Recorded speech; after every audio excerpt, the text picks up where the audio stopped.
So, hallo Leute, euer Motorradtour grüßt euch. Ich bin gerade dabei, eine Menge neue Videos zu machen. Ein kleiner Test über Jacke, Hose und Carbo-Ride-System. Wenn es euch interessiert, bleibt da dran. Freut mich, dass ihr da seid.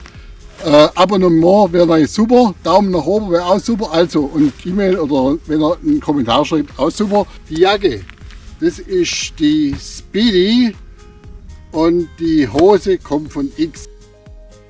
Ja, und dann zur theoretischen Beschreibung dieser X Tourmaster Hose. Der Außenstoff ist aus 2 Lagen Gore-Tex, Laminat, das war mir wichtig, komme ich gleich dazu. Das Innenfutter ist austrennbar und ist ein Thermofutter. Wir haben also ein sehr leichtes, zweilagiges Außenmaterial mit atmungsaktivem Netzfutter und natürlich Wassersperre. Die Bundweitenverstellung ist wirklich auch für mich mit meinem kleinen Bäuchle sehr gut. Das sind also pro Seite 6 cm, da kann man ganz schön was einstellen. Hinten am Popo ist dieser Anti-Rutsch-Besatz. Dann haben wir 2 Außentaschen, die sind mit einem Reißverschluss schließbar. Dann haben wir 2 Ventilationsöffnungen am Oberschenkel. Dann haben wir diese abnehmbare Hosenträger, die sind serienmäßig und haben dieses Verbindungsreißverschlusssystem von X mit den Magneten. Das ist wirklich okay. Dann haben wir serienmäßig dabei die Level 2 Knieprotektoren, die sind höhenverstellbar, und Hüftprotektoren Level 1. Der Vollständigkeit halber noch die Größe. Also ich bin 1,84 Meter groß und habe so leicht dreistelliges Gewicht und trage eine 3XL Hose. Der Preis von der Hose Anfang 2024 lag bei so rund 700 €. Effektiven Verkaufspreise vielleicht so zwischen 450 und 500 €. In dieser Größe, in der ich sie trage, ist die für mich super bequem. Ich habe sie oben ganz normal eingehängt, also die ist immer noch, ich könnte noch ein wenig zunehmen, aber das möchte ich nicht, und so passt die ideal und ist auch super bequem, also da zwickt nichts und da kneift nichts und genau so muss es sein. Und jetzt zeige ich euch das einmal direkt an der Hose. Das möchte ich euch einfach mal sagen, wie ich diese so mit denen gefahren bin und wie ich zufrieden war. Ich zeige euch das jetzt alles mal. Und natürlich der Helm, der ist ja auch neu, sage ich nachher auch noch was dazu. So, kommen wir mal zu der Hose. Die Hose kommt von X, made in Switzerland. Und ich war ja lang auf der Suche nach einer Hose, die im Außenbereich eine Gore-Tex-Membrane verbaut hat, damit sich der Oberstoff nicht vollsaugen kann mit Wasser. Und sowas wollte ich haben, weil meine Dane-Kleidung, die ist auch so, das ist ja Dane Shell Pro und da ist halt oben eigentlich immer trocken und die da ist es genauso, eigentlich optimal. Die haben wir gekauft wegen der Belüftung. So, da ist dabei dieser Latz, der serienmäßig dabei ist mit den Hosenträger. Trage ich immer gerne, weil mit meinem leichten Bäuchlein ist es halt so, dass das dann einfach besser hält und ich sitze wesentlich bequemer auf dem Motorrad. Und da hat die einen Reißverschluss und einen Klettverschluss, eigentlich auch perfekt zum Tragen. Hier an der Seite habe ich eine Belüftung und auch durchdacht gemacht. Ich kann die hier festmachen, damit das offen bleibt.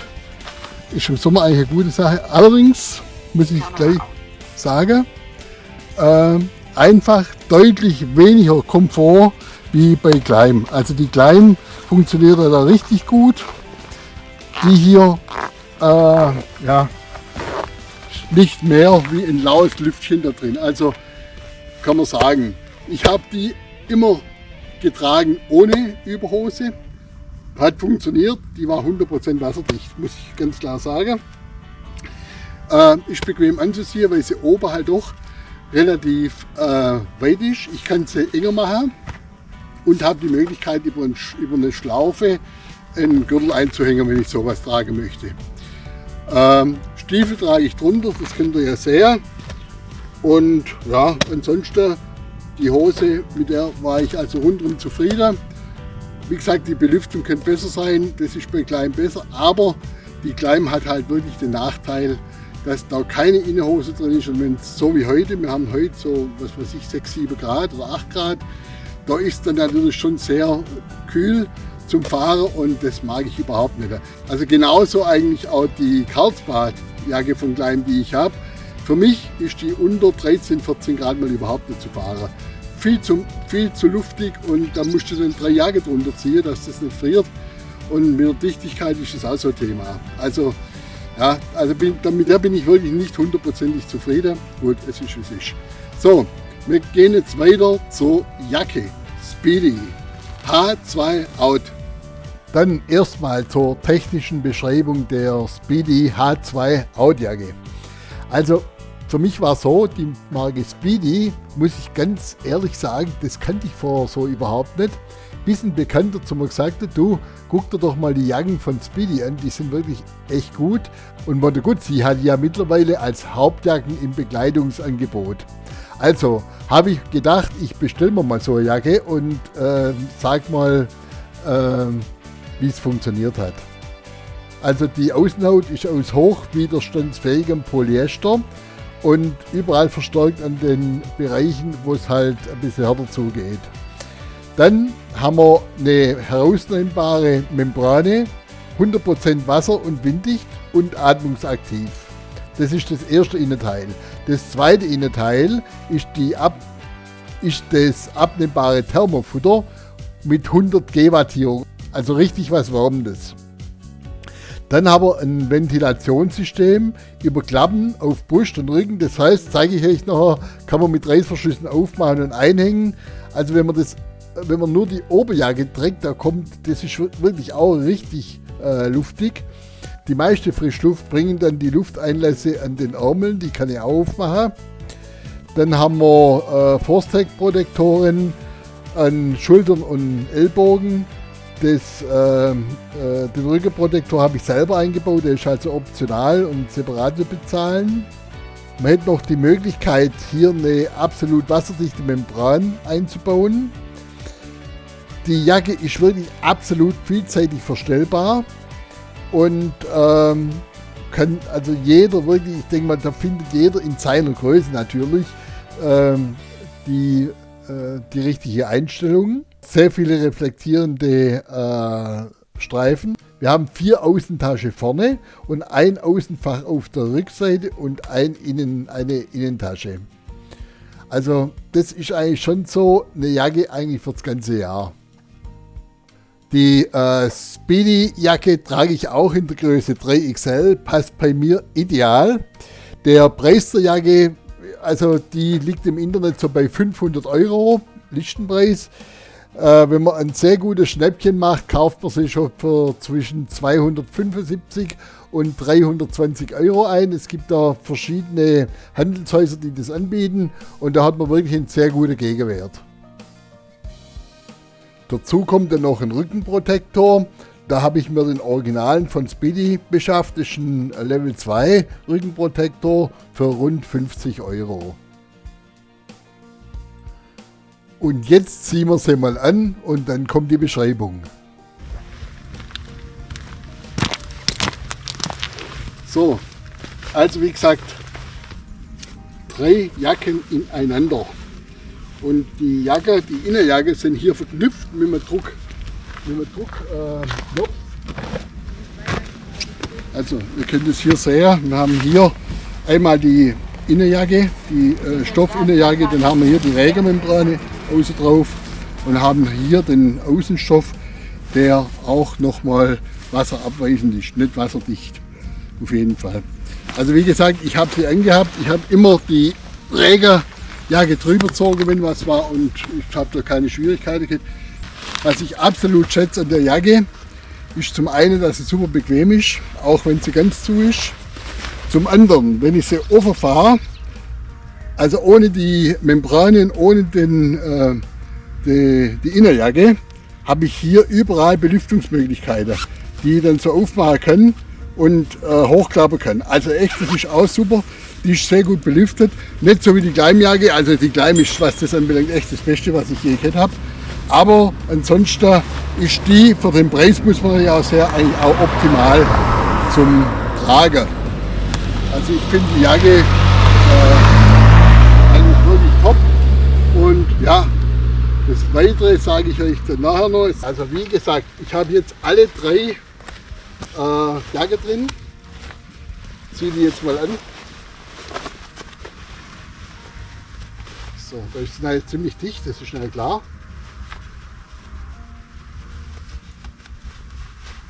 Die Bündchen sind vorne befestigt, sodass sie dann normalerweise nicht da vorne raus kann. So, gut.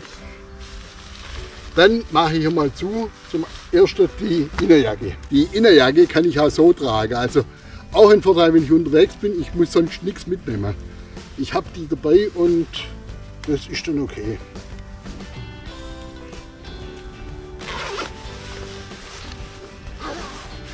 So, wird bis oben dicht gemacht. Es ist dann oben am Hals auch ziemlich dicht, optimal. Als nächstes kommt dann die Membrane, wind- und wasserdicht. Und zwar, wenn du das anguckst von der Konstruktion her, glaubst du es auch, dass das so ist. Ich mache halt die Regenjacke immer bloß drüber, dass die Aushaut nicht nass wird, weil das ja immer ziemlich unangenehm ist. So, dann mache ich die bis oben zu. Und dann habe ich da nochmal einen Vorteil. Ich habe hier oben einen Druckknopf, wo ich es zumachen kann. Also einhängen kann, dass das hier oben wirklich dicht bleibt.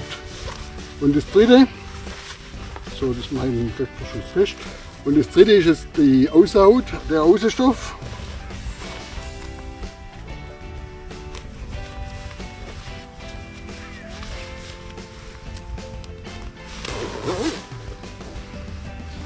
So, und auch hier oben ist ein Druckknopf dran, um zu schließen. Ihr seht schon hier, ich habe überall Bündchen dran, um das verstellen zu können. Auch hier hinten und auch hier unten. Kann ich das dicht machen, damit es einfach hält. 2 wasserdichte Außentaschen, auch optimal eigentlich und auch recht groß. Innerhalb sind ja sowieso drin. Und jetzt zeige ich euch das mal hier mit der Belüftung. So.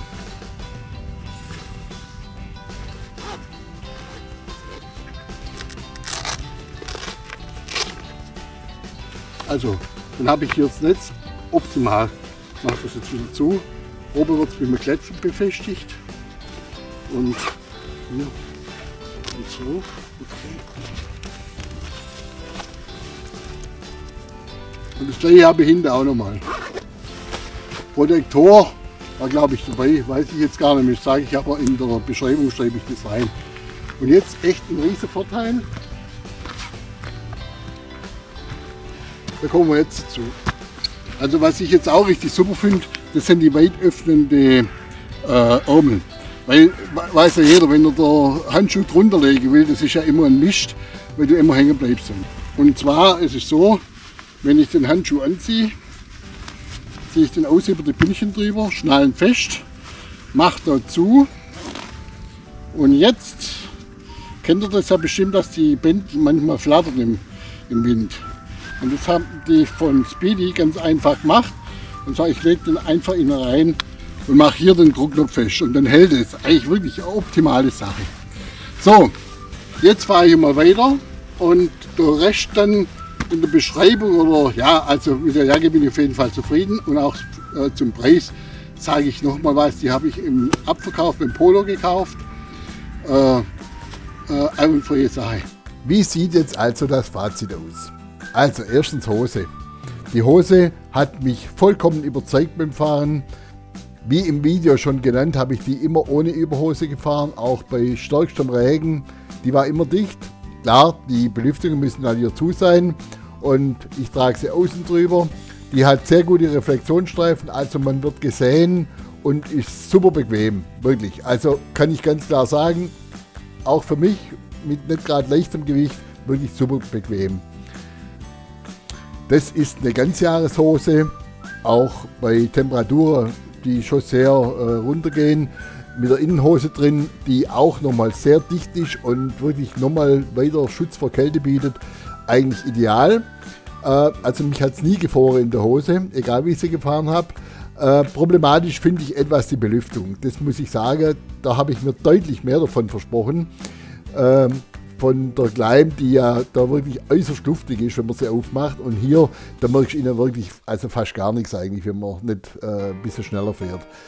Okay, aber das Handicap muss ich halt in Kauf nehmen. Sonst muss man halt eine Meshhose anziehen. Und dann zur Jacke.